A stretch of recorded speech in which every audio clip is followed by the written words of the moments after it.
스페인, 너는 자유다. 아나운서이기도 했던 손미나 작가님의 작품입니다. 여행에 대해서 어떻게 풀어줄지 한번 보고 싶었어요. 네, 작가 손미나님, 방송사의 간판 아나운서에서 여행 작가로 놀라운 변신을 했다고 하고요. 저서로는 괜찮아. 그 길 끝에 행복이 기다릴 거야. 태양의 여행자. 파리에선 그대가 꽃이다. 등이 있습니다. 직접 사인을 하셨나봐요. 네, 차례를 보면 프롤로그, 다음에 1부, 스페인에 중독되다, 운명 그 알 수 없는 이끌림, 스페인 사람들의 우울증 특효약, 네, 2부, 이보다 완벽한 새 선물은 없다,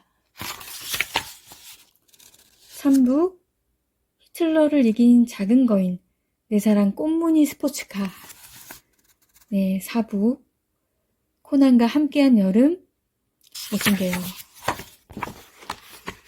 스페인에 중독될 만큼 굉장히 멋진 여행을 한 것 같습니다. 여기 사진들도 나오고요. 생생한 내용을 볼 수 있었으면 좋겠습니다.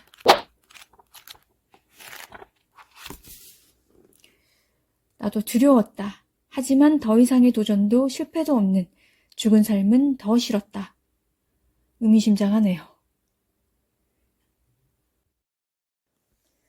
스페인, 너는 자유다. 구성은 먼저 1부, 스페인에 중독되다. 2부, 바르셀로나의 유쾌한 강의실. 3부, 스페인 사람처럼 사는 법. 4부, 태양은 뜨겁고 나는 자유로웠다. 방송국의 아나운서로 활약을 하다가 여행 작가로의 전환. 흔치 않는 일이라 생각이 됩니다. 두 직업이 대비가 되기도 합니다. 아나운서는 선망할 수 있는 직업이지만 틀에 박혀 있다는 느낌이 있습니다. 그래서 자유롭게 다니며 훨훨 날고 싶었을까요? 여행 작가라는 직업이 더 호감이 갑니다. 막연하게 좋게만 볼 수는 없는 게 당연히 힘들고 어려운 일들이 따라오게 될 겁니다. 작가는 30대 초반에 아나운서를 휴직하고 스페인으로 떠납니다. 20대 때 이미 다녀온 경험이 있었고 다시 가고 싶은 마음이 너무나 컸습니다. 석사 과정으로 1년간 머물 기회를 만들게 되었고 거기서 보낸 다양한 시간들을 자세하게 나열하고 있습니다. 금방 일어난 일들 같지만 현실에서 보면 세월이 꽤 지난 추억이 아닐까 합니다. 유럽 여행을 제대로 해보고 싶다는 생각을 하지만 그만큼 좋지 않은 선입견이 있습니다. 어디든지 소매치기를 조심해야 하고 환경이 지저분해서 다닐 때 불편함이 있고 등등. 작가는 그런 것에 편중하지 말고 크고 넓게 바라보라고 합니다. 본인이 겪은 스페인은 따뜻하고 신비로운 나라라고 해요. 사람마다 이 나라에 대한 사고는 차이가 있겠지만 최근 몇 년간 예능 프로그램에서 배경으로 나온 모습은 날씨나 경치만으로도 호감을 많이 사게 했습니다. 작가가 석사 과정에서 만난 친구들은 국적이 다양하고 성향도 각각 다릅니다. 경계를 꽤 할 것 같지만 허물없이 다가오고 서로를 위해주며 실습 활동을 흥미롭게 합니다. 집으로 초대해서 맛있는 음식을 먹으며 함께 대화 나누는 즐거운 시간들을 가지고 푸른 바다에서 해수욕을 즐기며 낚시나 요트 그리고 바다에 빠지는 갖가지 사건 사고도 경험하게 됩니다.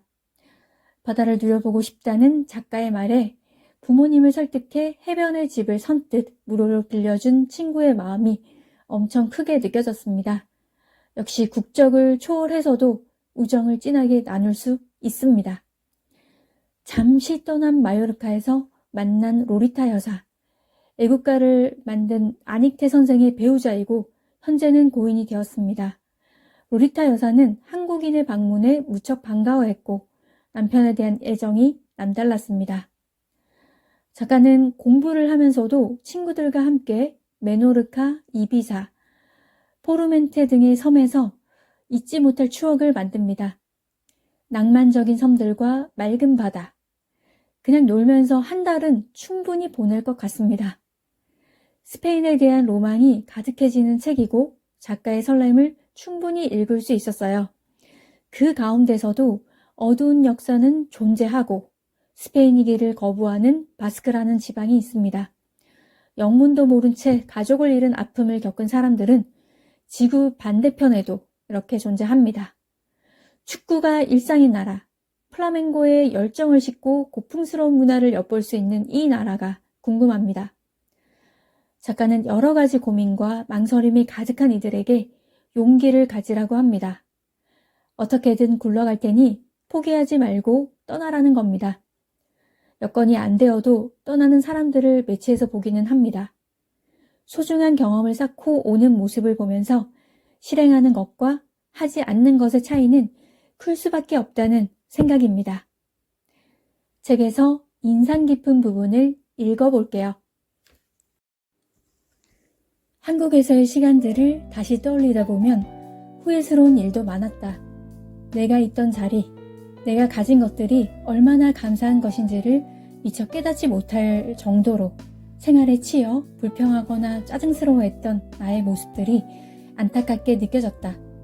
이렇게 1년을 쉬어가도 되는 것을 죽을 힘을 다해 앞으로 달리지 않으면 큰일이라도 나는 것처럼 안간힘을 썼던 것이 참으로 부질없었다는 생각이 들었다. 느리게 산다는 것이 과연 어떤 것인지 체험하게 된 이곳에서의 시간들에 감사하고 한국에 돌아가서도 그런 생활을 할 수 있으려면 어떻게 해야 할까에 대해서도 여러 가지 생각을 하게 되었다. 그러자 전에 없던 여유가 생겼고 에너지로 충만해진 나 자신의 모습에 새로 태어난 것만 같은 착각이 들 정도로 마음이 설레었다. 그 존재만으로도 나를 겸손하게 하는 드넓은 바다를 눈앞에 두고 나는 그렇게 매일같이 내 안의 잡념과 욕심들을 파도에 실어보냈다. 해가 뜨거워지고 해변가 간이 술집들에 사람들이 모여들기 시작하면 시계를 보지 않아도 점심때가 가까워졌음을 알 수 있었다. 그러면 나는 맨발로 모래밭을 걸어 집으로 돌아가 식사를 준비했다. 한국에서는 사실 무언가에 끌려가듯 일을 하느라 나 자신을 돌보고 아낄 시간을 내기가 힘들었다. 끼니를 거르거나 급조한 김밥 한 줄을 운전함에 먹기가 일쑤였던 한국에서의 생활을 잠시 접어둘 때 내가 결심했던 것 중에 하나가 바로 한 끼를 먹어도 제대로 맛있게 여유 있게 그리고 맛있게 먹자라는 것이었다. 그날의 메인 요리가 보글보글 끓고 있는 사이 샐러드 재료를 씻어 접시에 담고 올리브유와 레몬, 식초, 소금으로 간을 한 다음 와인 한 잔을 따라 발코니의 테이블 위에 상을 차렸다. 아무도 보는 이가 없다 해도 상관없었고 누군가 정신 나간 짓이라 해도 상관없는 일이었다. 나는 그렇게 나만을 위한 근사한 식탁을 차려놓고 바다를 바라보며 식사를 하고 커피를 마셨고 또 책을 읽었다. 점심 식사가 끝나면 거실 소파에 누워 바다를 바라보며 낮잠을 청했다. 로마에 가면 로마법을 따르라고 꼬박꼬박 시에스타를 챙겨 잔 지 거의 1년. 하지만 낮잠 자는 것이 습관이 되면 한국에 가서 어떻게 하나 따위의 걱정은 하지 않기로 했다. 지난 일을 후회 않고 미리 앞서 걱정하지 않는다는 것이 내가 1년간 터득한 스페인식 생활의 철칙이었다. 늘어지게 한숨 자고 일어나도 여전히 뜨거운 햇살. 밤 9시가 될 때까지 질 줄 모르는 태양. 그곳은 바로 스페인이었다. 그렇게 하루 종일 바다를 끼고 책을 읽다가 혼자만의 만찬을 즐기는 여유로운 시간이 지나고 또다시 여행이 시작되기 전날 나는 친구들을 만나기 위해 바르셀로나 시내를 찾았다. 아무리 앞서서 걱정하는 일이 없다 해도 그날 우리의 대화 주제는 어쩔 수 없이 내가 떠나게 될 날에 대한 것이었다. 언제 돌아가느냐, 또 언제 다시 바르셀로나에 올 것이냐, 얼마나 자주 연락을 해야 할 것이며 또 그들은 언제 한국에 올 수 있을 것인지. 이미 우리는 미래의 만남에 대한 이야기를 나누며 평생 함께할 친구가 되었음을 서로 가슴 깊이 느끼고 있었다. 네, 여기까지입니다. 떠나고 싶어요. 나중에 왜 못 갔지? 하는 생각을 분명히 할지 모릅니다. 지금도 옛날을 떠올리면 그렇습니다. 소박하게 그냥 여행하고 싶습니다.